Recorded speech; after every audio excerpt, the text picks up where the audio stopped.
estamos platicando con el presidente o secretario general del Sindicato Único de Trabajadores de la Construcción y similares, Suntrax. Ya nosotros la semana pasada tuvimos al presidente de la CAPAC aquí en este programa, había escrito al señor Méndez para que estuvieran los dos el mismo día, pero el señor Méndez me contestó tarde, no pudimos concretarlo, pero hoy lo tenemos él aquí para escuchar el otro lado de la moneda, porque no puede ser que solamente se conozca una versión. En el caso este que nos ocupa es la huelga general indefinida que está anunciando para el 4 de abril el Suntrax. Le repregunto lo siguiente, don Saúl. Se habla que hay una diferencia abismal entre lo que los trabajadores esperan y lo que la Suntrax y lo que la CAPAC está anunciando, porque el sector de los trabajadores aspiran a 70 centavos en cuanto al incremento en sus aspiraciones, 70 centavos por hora en los próximos 4 años, ¿no?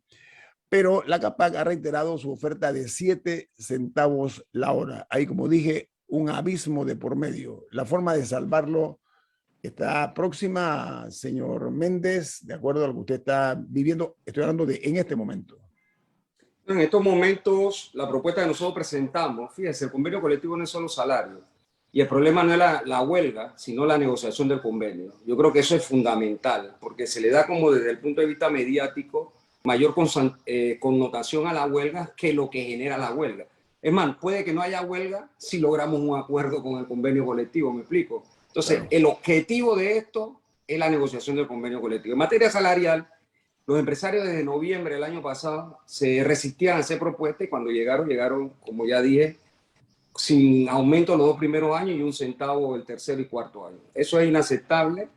El 8 de marzo, antes que venciera el plazo de negociación, presentaron 7 centavos y hace un par de días atrás presentaron 10 centavos en 4 años. 2 centavos el año 22, 2 centavos el año 23, 3 centavos el año 24 y 3 centavos el año 25.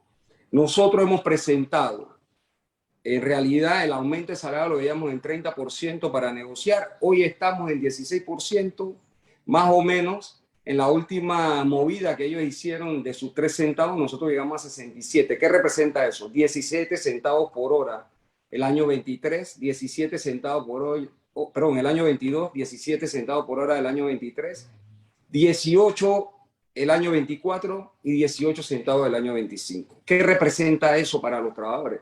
Ya no representa un aumento de salario, ojo, representa un ajuste frente al alto costo de la vida que tenemos. Y esto es importante decirlo. ¿Por qué?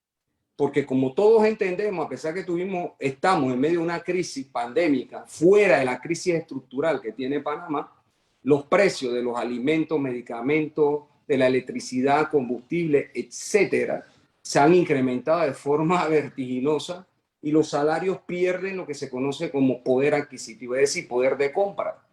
Y al perder poder de compra, obviamente eso tiene que resarcirse cuando se discuten aumentos de salario. Por eso la propuesta nuestra está radicada en estos momentos allí y seguimos negociando porque en verdad, y quiero ser esto lo suficientemente claro, nosotros el convenio está compuesto por una parte económica y la otra parte económica del convenio no se tocó para concentrarnos en materia de salario, pero parece que los empresarios no quieren entender eso. Sí, justamente usted mencionaba que la convención incluye más allá de salarios, o sea que en esta negociación, además de eso, ¿ha habido algún cambio o lo demás se mantiene como está? Fíjese, nosotros el 80% de las cláusulas de la convención presentamos 153 cláusulas, las presentamos exactamente igual como estaban. Íbamos a revisar creo que 36 cláusulas, todas de forma. Prácticamente el resto de la parte económica del convenio colectivo no se tocó para discutir salario. Pero yo creo que equivocadamente los empresarios piensan que ellos pueden llegar en estas condiciones a ofrecer lo que están ofreciendo, que nosotros hemos catalogado como miseria, realmente limosna. Nosotros estamos pidiendo aumento de salario y ahora ajuste de salario para efecto de poder hacerle frente al costo de la vida. Milton. En ese sentido, Milton. No, yo comentaba don Saúl, en los últimos programas, Ujú. que el Suntrax es el gran productor de clase media de este país. A través de 40 años de negociaciones y de cumplimiento de los acuerdos con el gremio de constructores, ustedes tienen un sindicato en donde el obrero que menos gana 1.000 y tantos dólares al mes, y según la empresa, en lo que le dan en otros beneficios, se convierte eso en 2.000 o algo así. O sea que ustedes han logrado muchos beneficios para los trabajadores de la construcción y han ayudado a desarrollar una industria que en algún momento ha generado más de 80.000 trabajos, o por lo menos más de 80.000 cotizantes al sindicato y tal vez algunos trabajadores adicionales por fuera. Y que cada 4 años vemos este momento donde el Suntrax anuncia una huelga, la CAPAC hace una oferta un poquito mejor, de repente se da la huelga unos días, pero ustedes siempre se ponen de acuerdo. Y además de que siempre se ponen de acuerdo, se cumple el acuerdo durante los siguientes 4 años prácticamente sin ninguna huelga, salvo en alguna empresa donde no se cumpla. Entonces, yo no creo que el país tiene que sentirse que está al borde del precipicio, sino que ustedes están en una negociación y que van a llegar a un acuerdo, porque al final siempre logran el acuerdo. ¿Yo estoy en lo correcto o estamos al borde del fin del mundo? Por eso hablaba de la línea mediática, que enfatizan, y esto es sensacionalismo, ¿no? Como lo llamamos, como se conoce en el mundo mediático. En realidad empieza a enfocarse el problema de una huelga e incluso se crea como si fuera un, qué sé yo, se va a acabar el mundo, en fin. Pero no se ve la esencia de la discusión, que es la negociación del convenio colectivo. Como tú acertadamente has dicho, nosotros desde el año 74 estamos negociando convenciones colectivas con los empresarios. Esta es la 11ª convención que se está negociando. Hay convenciones que se han negociado sin tener que entrar al periodo de huelga. Las 2 últimas convenciones hemos hecho huelga porque en verdad hemos demostrado varias cosas. Yo creo que el sindicato se ha perfeccionado en el estudio de la industria de la construcción, se ha perfeccionado en entender el negocio de la construcción, se ha perfeccionado en entender lo que aporta el trabajador con su esfuerzo a la industria de la construcción, y a partir de allí ha demandado salarios cónsonos con la actividad en la que estamos laborando. Y en efecto, esta es una negociación que va a terminar de la siguiente manera. Podemos ponernos de acuerdo, ojalá hoy, y firmar el convenio con condiciones de salarios aceptables, por un lado.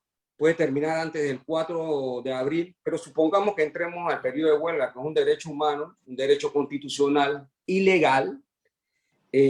¿Cómo va a terminar la huelga? Con un acuerdo. Creo que a todos nos conviene en este momento, fundamentalmente, producto de una serie de situaciones que ya de alguna manera conocemos todos, ni siquiera haber llegado a la declaratoria de huelga. Entonces yo responsabilizo a los empresarios por esta situación que se está dando, porque tú no puedes presentar un proyecto de convención colectiva donde prácticamente el 99.9% de la convención se mantiene igual y después tú en la materia de salario sales con estas propuestas. Yo creo que deben ser serios, hacer propuestas que muevan la mesa y que lleguemos a un acuerdo. Camila. Ahora que usted menciona cómo se ha ido profesionalizando el sindicato y el entendimiento que tienen del sector de la construcción, ¿cómo ven ustedes el sector actualmente? Porque ese ha sido uno de los argumentos que presentó el presidente de la CAPAC, que mencionaba que actualmente hay, que me parece que dijo 20.000 trabajadores activos, cuando hace unos años eran 80.000, y enlistó una serie de dificultades que enfrenta la industria actualmente para reactivar proyectos o iniciar proyectos nuevos. ¿Cómo ven ustedes el sector actualmente? ¿Cuál es su evaluación? Fíjense, varias cosas creo que son importantes. Hace un rato Newton planteaba el hecho de que trabajadores ganan 1.000 y tanto, etcétera, más lo que ellos suman. Los empresarios siempre sacan estos números y nunca explican claramente cuáles son. Todos sabemos que nominalmente el salario representa una cosa, pero el salario real es otra. Ejemplo, cuando hablamos de poder adquisitivo, lo que llamamos $1 hoy no vale $1, es menos, es menor. Y después de allí, usted tiene que ver todos los descuentos legales que el salario tiene. Impuestos sobre la renta, seguro social, seguro educativo, en fin. Entonces, obviamente, cuando incrementa el costo de la vida, eso también reduce la capacidad del salario. Entonces, esos números anárquicos de la CAPAC no son como ellos lo presentan. Primero, lo han falseado y siempre lo hemos denunciado, por un lado. Por otro lado, la industria de la construcción. La industria de la construcción es cíclica, en Panamá y en cualquier parte del mundo. ¿Qué ocurrió en el año 14 y 17, por ejemplo? O incluso 4 años anteriores a eso. Hubo un extraordinario crecimiento que la industria de la construcción representaba 16-17% del Producto Interno Bruto. Eso no se va a mantener como constante ni en Panamá ni en ninguna parte del mundo, porque obviamente Panamá primero es una sociedad de 4 y pico millones, casi 5 millones de habitantes, y su industria de construcción tiene que corresponderse con ella. Entonces la construcción en efecto empezó a bajar de esos números a los números que tenemos. Ahora metemos la variable pandemia y ha impactado menos a la construcción que el problema estructural de la construcción. Ayer, el día que el empresario estuvo con ustedes, hablaba de inventario. ¿Qué es el inventario? En la forma anárquica en que el capitalismo se mueve, invierte alocadamente o como cree conveniente hacerlo. El mercado no consume lo que se construyó y a eso ellos le llaman inventario, porque no reconocen esto que yo acabo de decir, sino la forma elegante de decir tengo inventario. Pero ese es un activo, por un lado. Por otro lado, hay una serie de proyecciones, también él habla del 8% que representa dentro del Producto Interno Bruto. Y es cierto, y el 8% dentro del Producto Interno Bruto es realmente bueno en las circunstancias en las que nos encontramos, por un lado. Por otro lado, hay variables. ¿Cuáles son las variables? Las variables que han impactado a la construcción tienen que ver, por ejemplo, con la administración pasada y presente, y ellos lo han dicho en reiteradas ocasiones, de que no pagan las cuentas. Sin embargo, también han dicho que el no pago de las cuentas puntuales no significa que el negocio no se hace. Es decir, sigue siendo negocio y por eso ellos invierten, porque de hecho por eso es que invierte la empresa privada, porque espera de ellos rédito en materia de ganancia, por un lado. Por otro lado, el tema del inventario famoso del que se está hablando. Bueno, y ahí es donde uno escucha cosas y empieza a analizar. Dice, bueno, tenemos un inventario y por eso se ha contraído el sector privado para poder seguir invirtiendo. Entonces, ¿qué le dice eso a usted? Eso le dice a usted que en realidad ellos invierten, el sector privado me refiero, invierte cuando ve, proyecta que es necesario o es posible hacer la mayor ganancia. Cuando no, entonces recoge el capital a esperar lo que ellos llaman un mejor momento. Y apelan ahora al Estado para la inversión. Y en realidad, esto es una contradicción dentro del sistema capitalista, porque primero se habla de libre mercado, que el Estado no debe intervenir, en fin.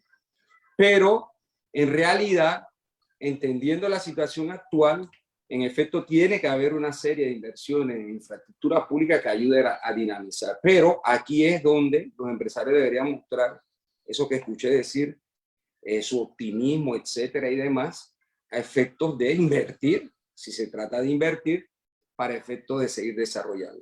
Entonces, ¿qué quiero decir con esto? Lo voy a dejar elaborar, permiso, voy a dejar que usted elabore un poco más al regreso del corte comercial. Lamentablemente tengo que ir a nuestros patrocinadores. Bueno. Viene más aquí en Info Análisis al señor Saúl Méndez en cuanto a las propuestas de inversión privada en la convención colectiva CAPAC Suntrax. Dice que estas propuestas salariales sin incluir un 80% de prestaciones y beneficios, es lo que se está comentando. En la categoría de ayudantes, el salario mensual actual es de $879 con 84 centavos. La CAPAC propone 894,40 y la propuesta mensual del Suntrax es de 1.025,44. Para efectos de los trabajadores conocidos como principiantes, el salario es 992,18, el que se establece actualmente, y la CAPAC ha propuesto $1.006,72, mientras el Suntrax habla de $1.158,56. En lo que respecta al trabajador calificado, el salario actual es de $1.185,60. La propuesta de la CAPAC es redondearlo a $1.200,16, mientras el Suntrax habla de $1.300 $87.36. ¿Eso es correcto, señor Méndez, no? En realidad esos números son anárquicos, como lo llamé hace un rato. Esas son proyecciones de la CAPAC para tratar de confundir la discusión. Porque ellos tienen que presentar esto para tratar de evitar decir que están ofreciendo 1 centavo por hora o 2 centavos por hora o 8 centavos al día. Entonces eso es una sinvergüenzura. Fíjese, esta gráfica que yo le voy a mostrar aquí, ojalá se pueda ver. Creo que hasta ahí se ve. Sí. En el año 2007, el salario representaba de cada dólar 26.2 centavos. En el año 2015, el salario en la construcción de la convención colectiva representaba 16 centavos. ¿Qué significa eso? Eso significa claramente que hay que aprender el salario, a pesar que hemos logrado aumentos de salario, ¿sí?, está disminuyendo en función proporcional, por un lado. Por otro lado, significa esto que la acumulación de la riqueza de los empresarios es mayor. Fíjese, en el estudio que realizamos en aquel momento, en 4 años se habló de 36.547 millones de dólares generados en la industria, según el Producto Interno Bruto.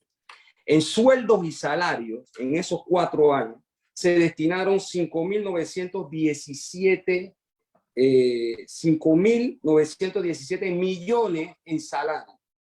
Pero en ganancia bruta habían 30.630. ¿Cómo se representa eso? Se representa que del 100% de la riqueza generada en el Producto Interno Bruto de la construcción, a los trabajadores se destinan el sueldo y salario, y ahí se meten los empresarios en la planilla, ingenieros y otros que no son directamente todos los trabajadores de la construcción, sino que hay otros representantes allí.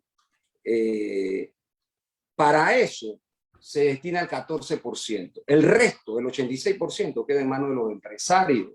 ¿Qué significa? Significa que en realidad hay un problema de mala distribución de riqueza generada producto del trabajo. Y ahí es donde hay que discutir los aumentos de salario con su respectivo ajuste.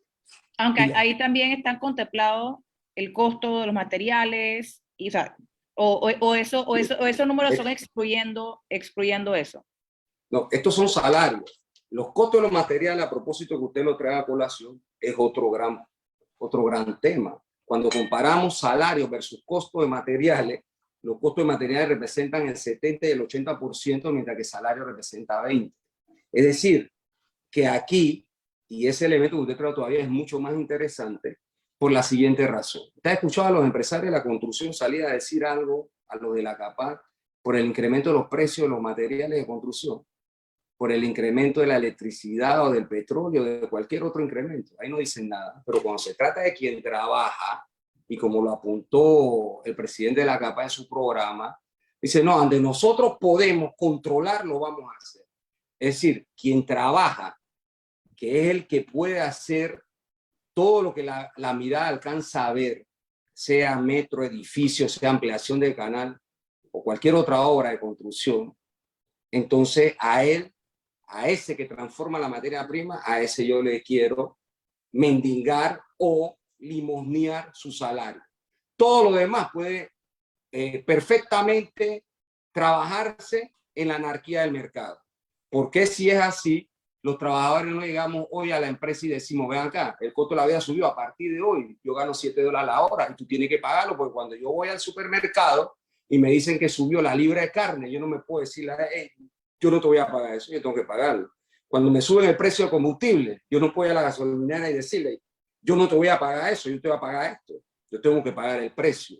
Y así sucesivamente con cada cosa que se da. Entonces, el problema aquí es que nosotros entendemos la filosofía empresarial. ¿Y cuál es? Es tratar de negar la menos paga posible a los trabajadores. Esa es una ideología que tienen en su cabeza, y por eso es que los trabajadores tienen que organizarse y luchar para mejorar sus condiciones de trabajo. Señor Méndez, aquí en este programa, el presidente de la CAPAC habló pues de los salarios, pero añadió que también reciben lo que ellos denominan beneficios convencionales. Explíquenos esa figura, si es tan amable. Fíjese, la convención colectiva, como dijimos hace algún tiempo, no solo son salarios.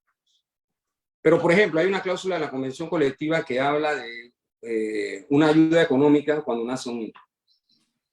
No todos los trabajadores de la construcción le nacen un hijo, sino que ese es a una persona en particular. Ellos cuantifican eso como si a todo el mundo le diera esa prestación. Por ejemplo, hay otra prestación en condiciones de trabajo. Yo voy a trabajar en altura y cuando trabajo en altura, por decir un número, me pagan 15% de altura, pero no el 100% de los trabajadores van a trabajar en altura, es un grupo, pero ellos cuantifican. Por eso que nosotros decimos que las cifras de ellos son anárquicas. Claro, para tratar, reitero, de esconder y falsear su propuesta de limosna que están ofreciendo. ¿Qué otras condiciones pueden haber en la construcción? Si trabajan en alta temperatura hay un porcentaje adicional, pero no todos vamos a trabajar en alta temperatura, ni se trabaja en un proyecto, supongamos, como el del metro, la línea 3 del metro, ahí no hay alta temperatura en estos momentos ninguna. Entonces los 1.000 trabajadores que están ahí no le están pagando un porcentaje adicional, ni tampoco los 1.000 trabajadores que están ahí van a trabajar, si tuvieran que hacerlo faltando algún pedazo del tramo de la obra, lo van a hacer. Entonces ellos cuantifican todo eso unísonamente. Entonces ahí es donde falsean la información. Pero utilicemos una información que sí es real. Un ayudante general, porque esto, hay 3 escalas salariales. Obras privadas, obras públicas y mega obras. Un ayudante general, y hay distintas formas de contratación. Puede ser de 40 horas, 45 horas o de 48. Ellos utilizan 48 para englobar su cifra. Pero puede estar ganando $847. Nominales, eso cuando yo hablo de nominal, eso es lo que va a decir el papel. Nominales. Pero el dólar hoy no es un dólar.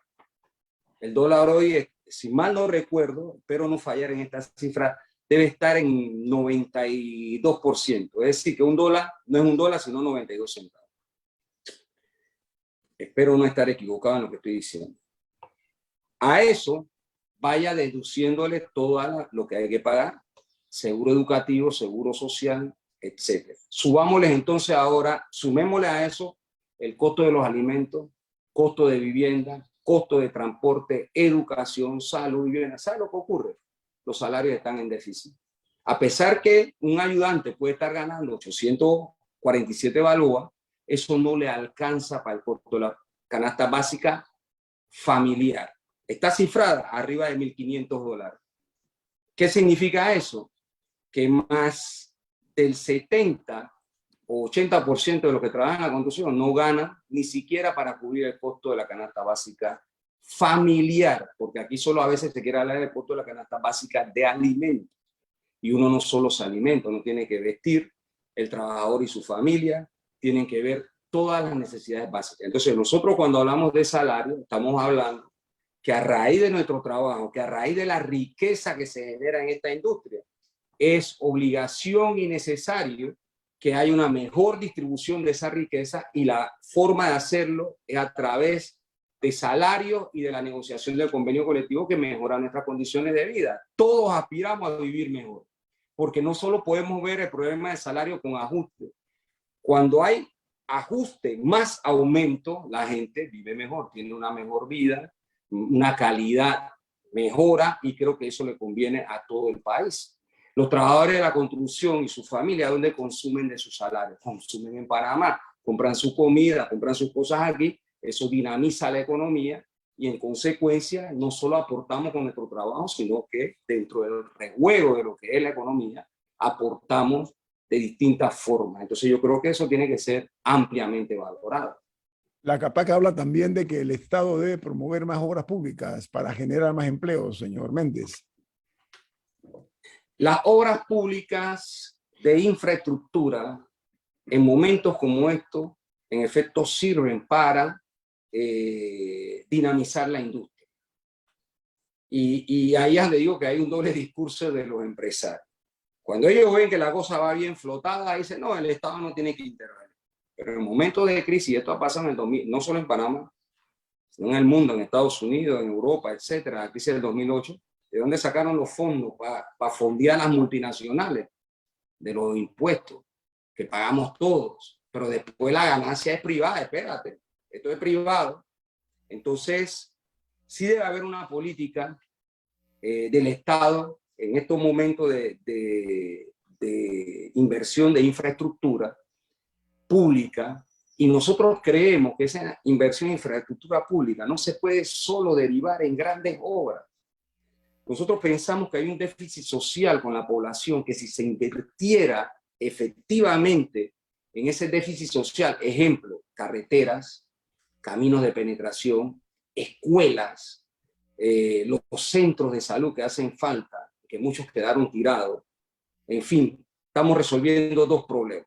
Potabilizadora. Estamos resolviendo problemas de empleo, problemas de productividad del Estado, dinamización de la economía, y estamos resolviendo el problema de la gente. Es decir, estamos dándole mejor vida a nuestra gente, a nuestro pueblo, a los panameños. Entonces creemos que sí debe haber inversión por parte del Estado, pero también estamos diciéndole a los empresarios, no jueguen el jueguito de que ustedes son Superman cuando las cosas están bien y cuando no nos lo recogemos y el Estado corra a resolver problemas. Ellos tienen que invertir también y deben ayudar al desarrollo de la economía. Esos son los principios del capitalismo y deben asumirlo. Y no solo ahora mirar para el Estado, sino que ellos también tienen que invertir. Y fíjese, el tema de inventario en la construcción en Panamá no es nuevo.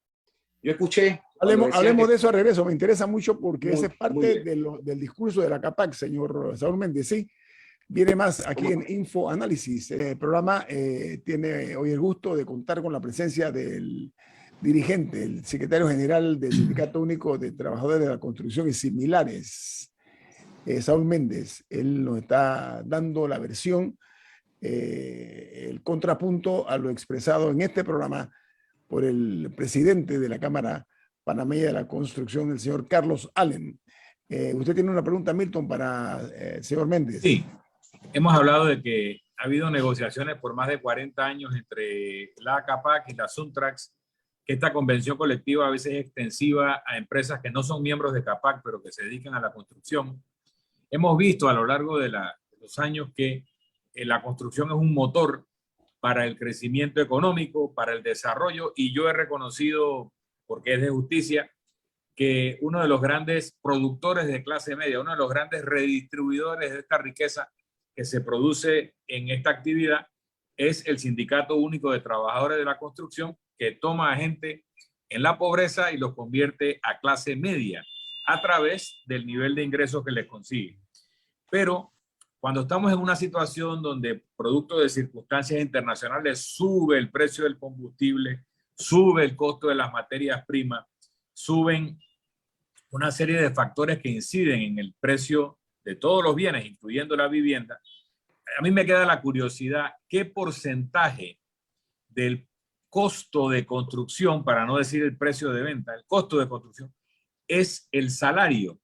¿Y qué tanto un aumento en los salarios impacta el costo de la construcción? Hago esta pregunta y redondeo, porque recuerdo que una vez cuando el Canal de Panamá le iba a subir los fletes a las navieras, los productores de banano de Ecuador dijeron que los iban a sacar de competencia para que Panamá tuviera un privilegio, y el canal les tiró los números y le dijo, mira, el impacto del aumento de peaje del canal en el costo de la caja de banano es 3 centavos y tú la vendes en 4.50 o 7. Entonces, ¿hasta dónde la discusión del valor de lo que se paga por la mano de obra incide en el costo de la construcción? Y quisiera saber qué porcentaje del costo de una casa es la mano de obra que la construye. Fíjate, hace un rato la comparamos y era 14%. Okay. Es decir, el 14% es lo que se destina a salario. Y ese 14% del que yo te hablé, ya es importante discriminar esto, porque cuando hablamos de salario, parecía que nos estamos refiriendo solo a los obreros. Pero como todos sabemos, los empresarios se meten en planilla y se ponen grandes salarios, y sus familiares también. Y meten a los trabajadores especializados con título universitario, ingeniero, arquitecto, personal administrativo, etc. Eso está en el 14%. Entran ahí. ¿Y el aumento que ustedes piden, cuánto aumentaría eso? ¿A 20, a 50%? ¿A cuánto? Fíjate, de hecho, el cálculo que hicimos fue de 1.44%.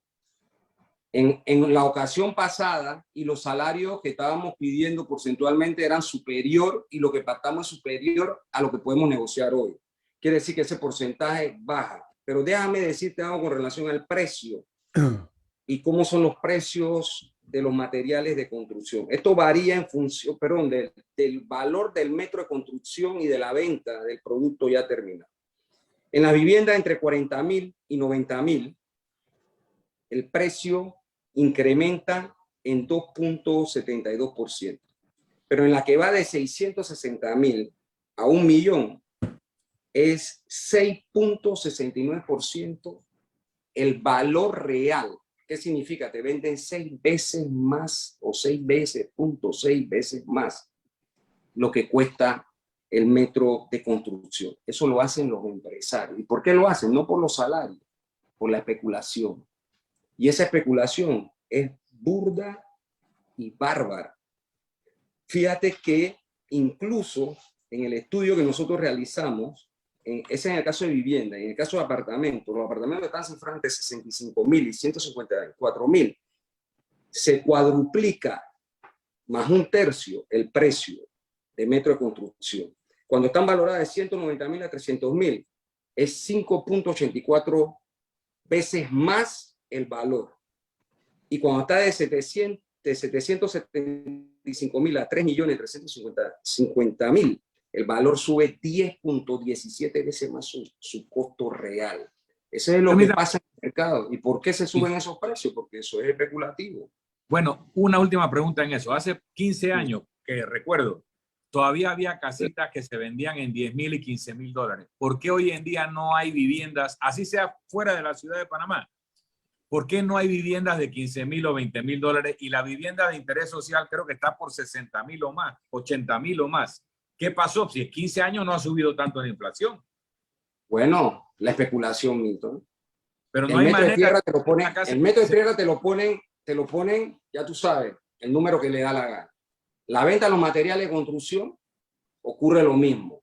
Cuando vas a ver los intereses de los bancos y vas a ver todos estos temas, todo el mundo, este es un negocio donde los miles de millones que se mueven fuera de la construcción pura y dura generan hacia otras actividades de orden económico separadas de la construcción y contabilizadas en las cuentas nacionales por separado.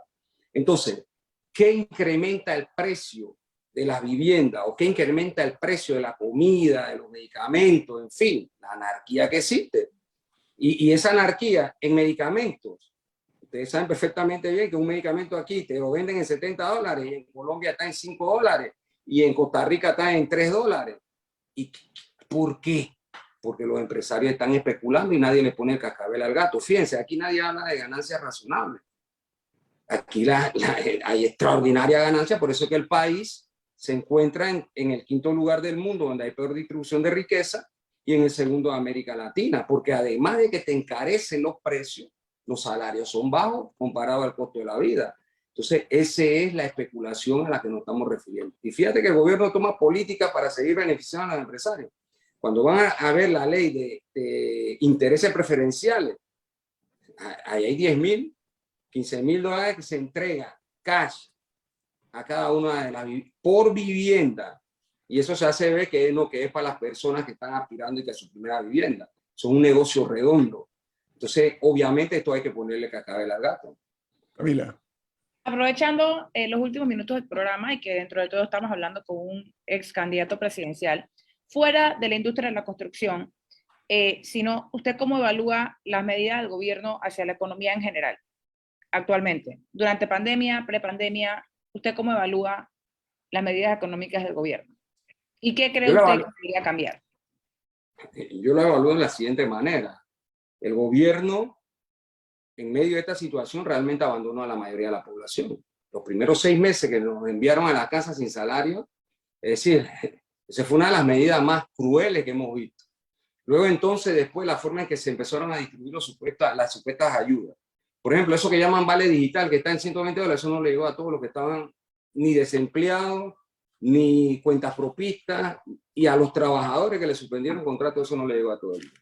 Sin embargo, se endeudó el país por arriba de 10.000 millones de dólares. Este es el ejecutivo que más endeudó el país Y la gente se pregunta dónde están los recursos, por un lado. Y por otro lado, sus políticas en materia del entramado jurídico, todas fueron para beneficiar al gran capital. 2.000 millones de los pedidos prestados se lo entregaron a los bancos no necesitaban eso, los banqueros no necesitaban eso, porque se lo entregaron a ellos. Y así sucesivamente. En realidad este es un gobierno más neoliberal que ha aplicado políticas contra la mayoría de la población. No hay un desempeño real en función de salir de la crisis. Y comparémoslo con países de América Latina o comparémoslo con Europa. En Europa, desde el 2008 se creó algo que se llama los TER.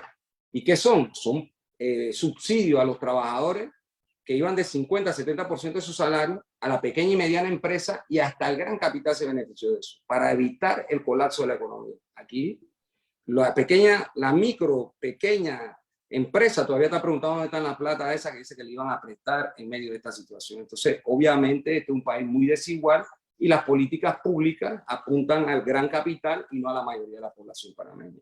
Don Saúl Méndez, apreciamos mucho sus aportes, ilustrarnos sobre todo acerca de la realidad del sector de la construcción por parte de los trabajadores, que son el pilar de la misma, en su condición de dirigente sindical y secretario general del Sindicato Único de Trabajadores de la Construcción y similares. Esperamos nosotros ver una luz próximamente refulgente donde se pongan de acuerdo ustedes y el sector de la empresa privada para evitar cualquier tipo de situación que ni en este ni en ningún momento es necesaria. Apelamos nosotros entonces al buen sentido común, no únicamente del sector empresarial, sino de ustedes también para la paz social tan necesaria. Muchas gracias por su participación, don Saúl Méndez. Ha sido usted muy amable. Yo le agradezco la oportunidad a ustedes poder entrar a debatir las ideas. Un país sin debate de ideas no puede llamarse país. Yo creo que eso es necesario y felicito que se presenten las partes y que se puedan debatir con argumentos y con contenido de argumentos. Nosotros hemos, como dijimos, estudiado, tenemos la voluntad de llegar a un acuerdo. Quisiéramos llegar a un acuerdo sin tener que ir a huelga, obviamente. La huelga es una consecuencia de no llegar a un acuerdo, pero aún estando en ella, tendremos que llegar a un acuerdo para levantarla. Yo prefiero hacerlo antes que hacerlo durante. Entonces creo que eso cabe en función de que en realidad se hagan propuestas serias que ayuden a aliviar la situación de los trabajadores y a empujar la industria. Yo creo que eso es fundamental. Y la verdad es que la construcción es un gran negocio que representa, y por eso es que invierten los empresarios, porque eso representa miles de millones de dólares con los cuales se han enriquecido. Es un sector donde hay peor distribución de riqueza de todo el país, se ve muy marcada y reflejada en la construcción, a pesar de los niveles de condiciones de trabajo que hemos alcanzado, y creemos que se debe seguir distribuyéndose mejor para que permee a toda la sociedad. Así que agradezco la oportunidad y siempre a la orden. Señor Méndez, en este programa y en esta empresa nosotros creemos mucho que la democracia real, auténtica, pura, se debe estimular mediante escuchar las dos partes de cualquier tipo de conflicto. Por eso nosotros escuchamos en este sentido primero a la CAPAC, que hubiera querido que hubiera esté en el programa como lo invité originalmente, y ahora con el sector de los trabajadores. Muchas gracias. Que tengan un buen fin de semana. Viene Álvaro Alvarado con su programa. Gracias.